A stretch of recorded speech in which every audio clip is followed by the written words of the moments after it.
श्री शिवाय नमस्तुभ्यम। आज अमावस्या की रात तक अपने घर पर बड़े सरलतम तरीके से इन उपायों को कर लेना, निश्चित ही आपका दुर्भाग्य दूर होगा और सौभाग्य में वृद्धि होगी। पितृ देवता आपसे प्रसन्न होंगे तो जीवन में स्वतः ही आपको सब सुख प्राप्त हो जाएगा। यह अमावस्या बड़ी अमावस्या के स्वरूप में मानी जाती है। खासतौर पर महिला कोई कार्य करती है तो उसके पीहर पक्ष के पितृ भी इससे सुख पाते हैं और ससुराल पक्ष के पितृ भी इससे सुख प्राप्त कर लेते हैं। तो आप सभी को इस उपाय को कैसे करना है ध्यान से सुनिए। 4 सरलतम उपाय बताना चाहूँगी, कोई एक उपाय चुनकर अपने भाग्य की रेखाओं को प्रबल करें। हालांकि इससे पहले भी मैंने वीडियो दिए हुए हैं, कृपया उन वीडियो में से और आप सरल सा उपाय चुनकर कर लीजिएगा। आप जानते होंगे आज अपने घर की रसोई में आपको थोड़ा सा काले तिल भिगा कर रखने हैं। यह उपाय बहुत सरल है और कई व्यक्तियों ने इसे किया है और लाभ प्राप्त किया है। आज पितरों की जो है तिथि है तो काले तिल पितरों से संबंध रखते हैं। शनि, राहु और घर के वास्तु दोष को भी मिटाने में सहायक है।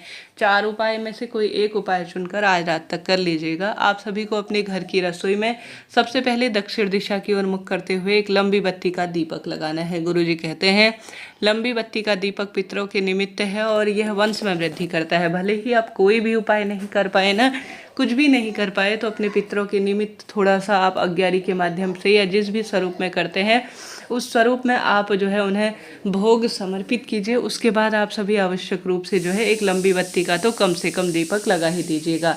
यह दीपक आप घर के दरवाजे इत्यादि पर भी लगा सकते हैं, परंतु गुरुजी द्वारा जो बताई गई बात है उस अनुसार अपने घर की रसोई में या तो मटका या आरो लगा है तो वहाँ पर आप सभी को यह लंबी बत्ती का दीपक लगा देना चाहिए।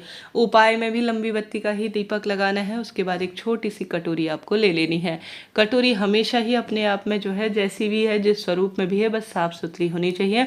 काले तिल कीड़े काटी से न काटे गए हों, इस बात का ध्यान रखते हुए आप उपाय करना आरंभ करें। अपने पितृ देवता, अपने इष्ट सभी कुल देवी देवता का स्मरण करें। भूल चूक के लिए क्षमा प्रार्थी होकर आपको रात भर इन काले तिल को भिगा कर रख देना है और मन में यह भाव करना है कि मेरे घर के जितने भी दोष हैं, जितनी भी परेशानी है, सब इसमें अंदर समाहित हो गए हैं। समाहित होने के बाद आपको मन ही मन कामना करनी है कि यह जो काले तिल मैंने रात भर भिगाए हैं वह अपने आप में परिपूर्ण जो है मेरे घर की सब जो है नेगेटिव एनर्जी को सोख चुके हैं। अब इन्हें ले जाकर सुबह के समय, जब अमावस्या तिथि समाप्त हो जाए, सुबह के समय आप सभी को स्नान इत्यादि से निवृत्त होकर 3 वृक्षों के नीचे या शिवलिंग पर, ठीक है, महादेव विष का प्याला पीने वाले हैं तो आपके घर के सभी रोग दोष कष्ट संकट पीड़ा को भी पी लेंगे, खत्म कर लेंगे। ऐसी भावना करते हुए या तो आप 3 पेड़, इन 3 वृक्षों में से किसी एक वृक्ष के नीचे चले जाएं या महादेव के घर पर शिवलिंग विराजमान है या महादेव के मंदिर है तो वहाँ पर कर लीजिएगा। 3 वृक्षों में सबसे पहले पीपल देवता आते हैं, बेलपत्र वृक्ष या आंवला वृक्ष। यह 3 वृक्ष कोई भी एक स्थान, देवतुल्य है यह स्थान, इन 3 स्थानों में से किसी भी एक पेड़ के नीचे काले तिल आप समर्पित कर दीजिए। अगर ऐसी स्थिति है कि आसपास यह वृक्ष नहीं है, नहीं जा सकते आप, तो शिवलिंग तो विराजमान है ही घर पर, तो आप सभी को यह काले तिल शिवलिंग पर चढ़ा देने हैं ताकि मेरे पर घर की परेशानियां दूर हो जाए। साथ के साथ आप सभी को इन काले तिल को घर में भी जरूर से कटोरी सहित घुमा लेना है। बस यही सरल सा कार्य है जो आपको अमावस्या तिथि की रात को करना है। इससे घर की सब परेशानी दूर होगी और बच्चों के और पति के भाग्योदय में यह सहायक रहेगा। तो आज आप सभी को यह कार्य करके देखना है। बात आती है दूसरे सरल से उपाय की। यह उपाय चौमुखा दीपक का है। धर्म अर्थ काम मोक्ष की प्राप्ति करवाने में चौमुखा दीपक बहुत सहायक होता है और हमेशा चौहों दिशाओं से परिवार की रक्षा करने में भी सहायक है। तो आप सभी को या तो आटे का दीपक बना लेना है या मिट्टी का दीपक बना लेना है, इच्छा आपकी है, मतलब जिस भी स्वरूप में है कहने का अर्थ है, परंतु आपको 4 मुखा ही दीपक रखना है इस उपाय को करने के लिए। आप इस दीपक के अंदर थोड़ा सा काले तिल जरूर से डालिएगा और 1 लौंग और 1 काली मिर्च भी इसमें डालनी है। क्या डालना है? 1 लौंग, 1 काली मिर्च और थोड़ा सा काले तिल इस 4 मुखा दीपक में डालना है और इस दीपक में आपको घी का ही प्रयोग करना है। जरूरी नहीं है कि पूरा पूरा भरना है, थोड़ा सा ही भर लेंगे तो भी पर्याप्त रहेगा। 4 बत्तियां अलग अलग लगानी है किसी भी स्वरूप में। कई भक्तजन बताते हैं क्रॉस कर लीजिए, अर्थात कभी भी दीपक को ऊपर और नीचे से बत्ती को नहीं जलाया जाता। जो शास्त्र प्रमाणिक जानकारियां जानते हैं उन्हें पता होगा कि दीपक को दोनों तरफ से जलाना अपशगुन के स्वरूप में जाना जाता है। हमेशा 4 बत्तियां होनी चाहिए और हमेशा बत्ती एक ही तरफ से जलनी चाहिए, इस बात का ध्यान रखें। तो 4 बत्तियां रखें, थोड़ा काले तिल, 1 काली मिर्च, 1 लौंग आपको उस दीपक के अंदर डाल देना है। श्री शिवाय नमस्तुभ्यम महामंत्र का स्मरण करते हुए आपको इसे पूरे घर में सबसे पहले अमावस्या तिथि पर घुमा लेना है। काशी विश्वनाथ भगवान का स्मरण करना है, नरसिंह देवता का स्मरण करना है, क्योंकि श्री हरि विष्णु के वह स्वरूप है। जो काशी विश्वनाथ भगवान है वह महादेव के स्वरूप है। नरसिंह भगवान जो है वह आवश्यक रूप से श्री हरि के स्वरूप के रूप में जाने जाते हैं। आपको इन दोनों देवताओं का स्मरण करना है और यह विशेष दीपक जो आपने तैयार किया है, संभव हो तो उसे प्रज्वलित कर लीजिए। प्रज्वलित करने के बाद अर्थात जलाने के बाद आपको पूरे घर में इसे घुमा लेना है। घुमा लेने के बाद आप सभी को या तो इसे पीपल पेड़ के नीचे प्रज्वलित कर कर आ जाना है। अगर आसपास है तो घर से ही प्रज्वलित कर कर ले जाएं। पीपल पेड़ कहीं दूर है तो घर के दरवाजे के बाहर की तरफ, घर के दरवाजे के अंदर की तरफ नहीं करना है।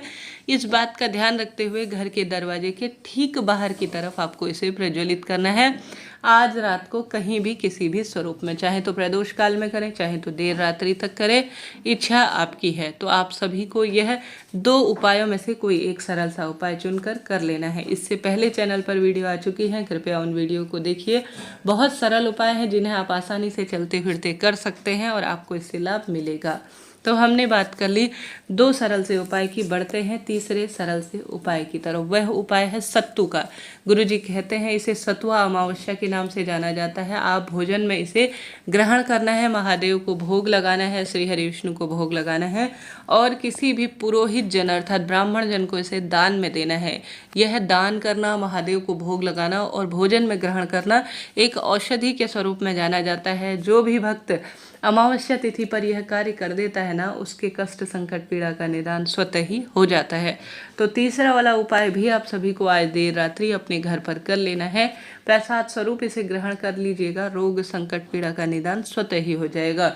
तो 3 उपाय यह कर लीजिए। बढ़ते हैं चौथे उपाय की तरफ। चौथा उपाय अपने आप में अद्भुत है, अपने आप में सर्वश्रेष्ठ है। आज आप सभी को अपने पितरों का स्मरण करते हुए, अपने कुल देवी मैया और सभी देवी देवताओं का स्मरण करते हुए गौ माता को रोटी खिलानी है। रोटी में आप सभी को आवश्यक रूप से, गुरुजी कहते हैं कभी भी अमावस्या तिथि पर खाली 1 रोटी नहीं, हमेशा महिला को 2 रोटी खिलानी चाहिए गौ माता को।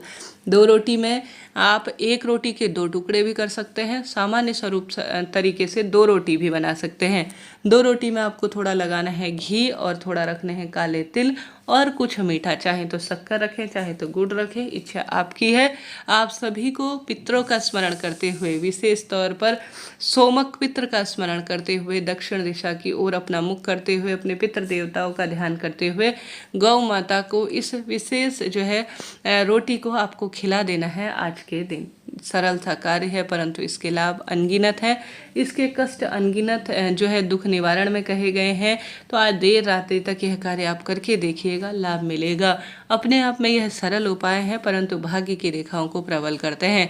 आज अग्यारी के माध्यम से अपने पितरों को भोजन दीजिएगा, साथ ही ब्राह्मण देवता को भोजन कराते हैं। यह विशेष तौर पर दीप दान करते हैं, दक्षिण दिशा की ओर मुख करते हुए अन्न का दान, जल का दान, भूदान, गोदान भाग्य की रेखाओं को प्रबल करता है। हर हर